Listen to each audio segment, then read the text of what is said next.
साईराम बुले नेबा उद्देश्य रे महाप्रभु को आज बड़ भ्राता नहीं जाई पहुंची जाइछन्ते विरूपाक्ष महादेव मंदिर निकट रे। समय आज्ञा संध्या समय विरूपाक्ष महादेवंकर आरतीर समय। तेणु आरती घेना करिबा पाई जेतेबेले सत्य को डाकुछन्ते बड़ भ्राता से समा सत्य मध्य कौन कहले ना भ्राता आपण जानतु आपण आरती घेना करंतु मु एई गेट सम्मुख रे छिड़ा हेछि आपण आरती घेना करंतु एवं आसंतु तापरे आमे जाई घर को फेरी दिबा।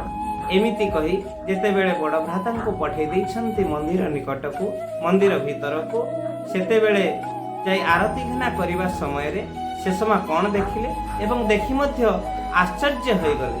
ताहा कौन थिला आरती समय रे बड़ भ्राता देखिले विरूपाक्ष महादेव निकट रे सत्य छिड़ा होई आरती ग्रहण करुछि।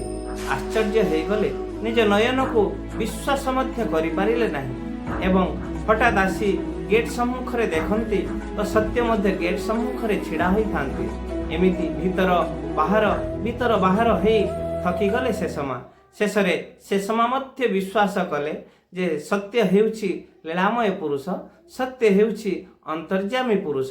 सेही दिन ठारू सारा जगत रे प्रचार प्रसार विस्मृत होइगला भगवानंकर सेही अपूर्व लीला अपूर्व महिमा।